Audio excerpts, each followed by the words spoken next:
Hello Libra, and welcome to your in-depth monthly horoscope for March 2023 for the Sun or the Ascendant. I'm going to give you some standout features. I'm really excited to tell you about those, but please stay with me. I will then dive deep to give you in forensic detail all the ins and outs particularly relevant to your sign. If you are a returning viewer, thank you so much for joining me once more. If you're new to my channel, it's great to have you with me. Please comment. I interact with all comments. This is very much a community. But also please like and subscribe. It is a blockbuster month. But for you, it begins with your ruler Venus in a tight conjunction with Jupiter. These are the two planets of traditional fortune, the lesser and greater benefit, aligning exactly on the 2nd, but very close together within 3 degrees through the first 6 days of this month. I think that can bring some really important news about some kind of connection, alliance, partnership in a professional context, or perhaps even a romantic development. Now, of course, this is the month when we have the vernal equinox, the start of the astrological year. But just before that happens, on the 16th, your ruler then moves into a deep and quite transforming part of your situation. It's going to be forging a very strong link with Saturn, a challenging one with Pluto, so I need to tell you about that. But then we have on the 20th, the spring equinox. The Sun moves into your opposite sign, but the day before, Mercury moves there. And then at the end of the month, Mercury is going to be forging another magical alliance just for your sign. So please stay with me as I share exactly what these moments are. But if you would like to understand how your personal astrology is impacting on every day of your life, if you give me 3 pieces of personal birth data, of time, date and place of birth, I can produce your life roadmap report, which will help you to get a much more intimate understanding of those patterns, sometimes the challenging ones that keep coming up, but also helping you to seize opportunities more firmly. In my special package of 30% off, you can also get your 12-month forecast, again, totally unique and personal to you. Please see the link beneath this video for more on that. So Libra, as you come into the new month, the Sun and also Neptune are in house 6, very much to do with life's practicalities, healing, the physical plane, organisation. Neptune's been there since 2012 and has made you very sacrificing around your work or the support you've given others. I think maybe you've learnt a lot about the more psychological side of physical health. But the Sun being here is asking us in some ways to be a bit more virtuous and self-disciplined.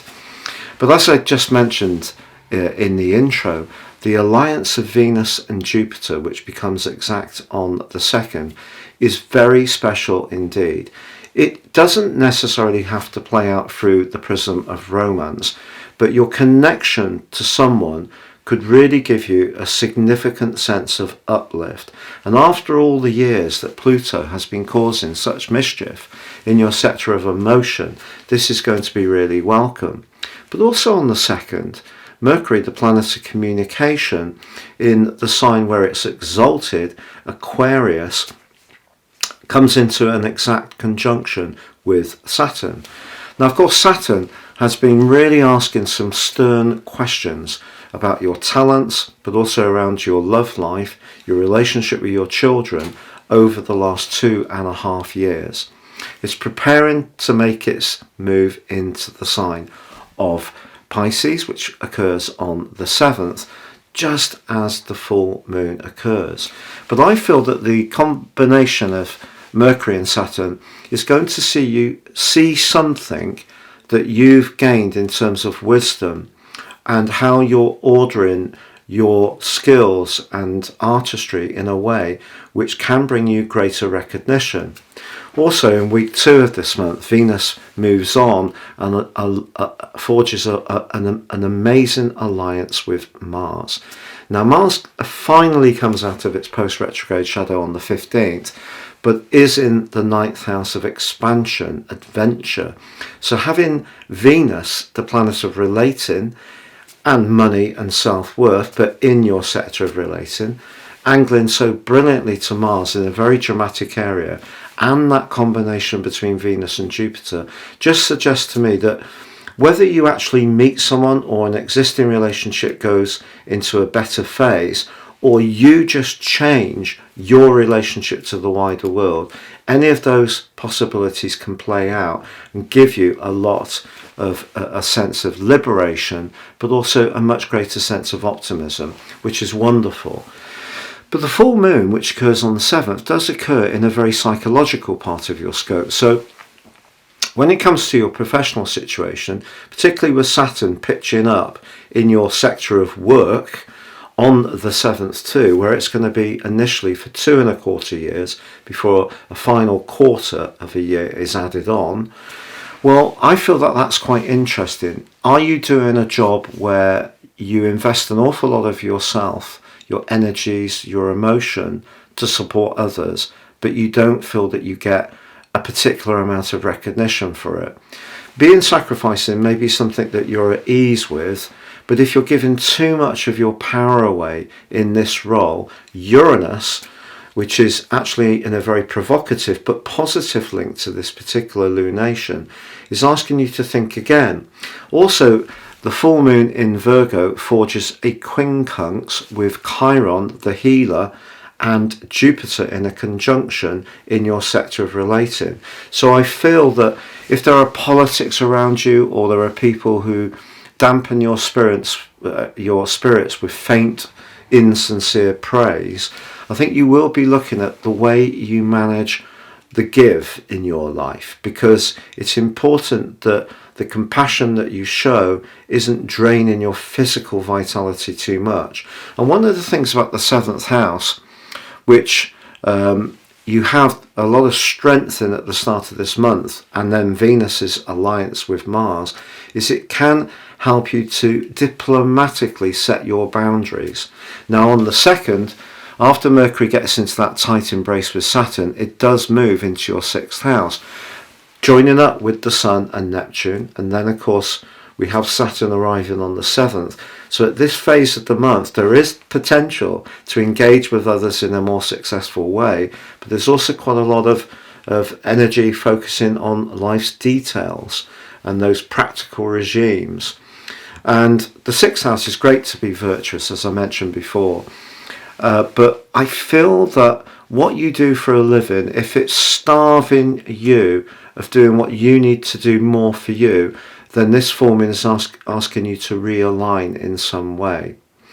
Now, on the 15th, Mars, as I said before, emerges from shadow, but it does go through a tricky right angle with Neptune. If this rings a bell, it's because it happened all through October, November, the first week of December. Mars in the 9th house amplifies, and the position of Neptune in the 6th house can distort. So if there is anything that you're finding difficult or challenging, it really can seem to feel much bigger and larger and more overwhelming, to be honest, because of Neptune's influence, which can be, very, very, it's a very, very gaseous, hard to pinpoint energy. So if something doesn't feel right for you, you must really listen to it, because Neptune's very good in terms of the psychic dimension. However, on the 16th, Venus moves and dives deep into your 8th house.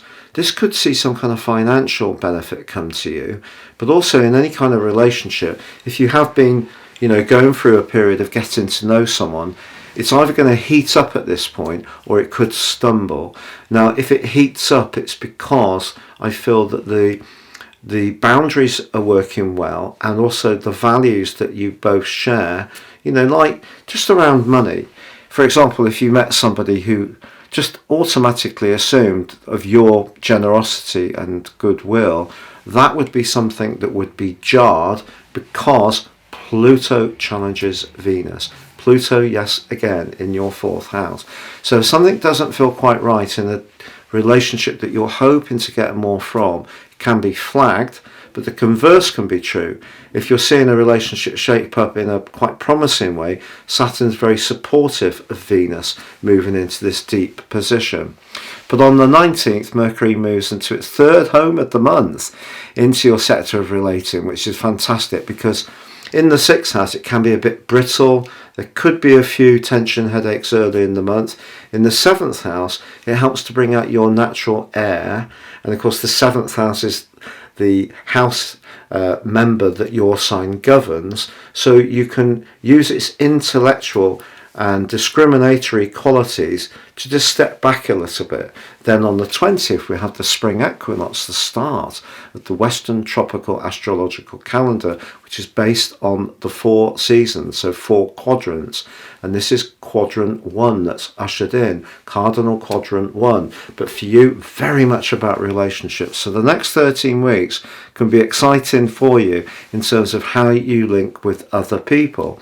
But on the 21st, there's a new moon in this area, more encouragement to interact and dazzle people with your powers of persuasion, but also of charm and diplomacy where needed. But this one does square up with Mars as it gets to the end of its journey in Gemini, and just before it lands on the 25th in the sign of Cancer. Now, Mars in Cancer is not, in a technical sense, its best location. However, for you, I feel it's going to give you more self-confidence. It's going to embolden you. It's going to give you much more encouragement to raise your profile and take centre stage. Even if you're quite a shy person, or someone who tends to put others first, which can happen with Libra people, I feel you will march to the centre of the stage and really seize the moment. But also on the 23rd, of course, we have the big matter of the little planet, Pluto, moving into your 5th house. I have to say, I feel this has been flagged up in a little bit of an unfair way by some people. It's only going to be up to 22 minutes in Aquarius for 11 weeks this year. So it's going to move into Aquarius in 3 phases. And what this means is that when Pluto moves, it actually forges a quincunx with Mars. Now, Mars newly arrived in Cancer because it's getting to that point when it just moves into Cancer on the 25th. So it's what's known as a dissociate quincunx.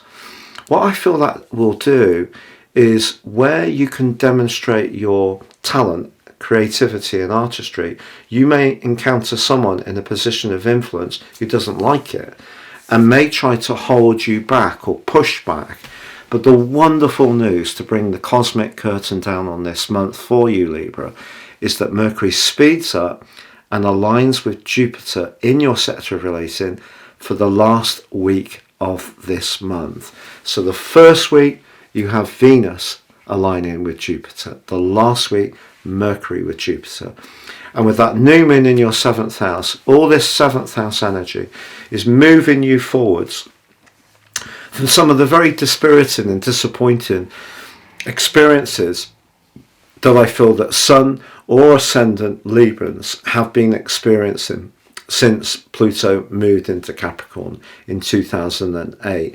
Now, if your Sun or other personal planets are right at the end of Libra, you may still get a little bit of a buffeting, or your Ascendant is very late. But I feel that for the vast majority of Libran folk, this is a new epoch. So even though there's going to be a lot of chatter about Saturn moving into your sector of physical vitality, remember with Saturn, it's asking us questions. If we're using its qualities well, so we're well disciplined, we're efficient, productive. They don't sound like very sexy adjectives, do they? But this is the 6th house we're talking about, which is about the details. So if you're someone who's a bit laid back at home, a great time to declutter.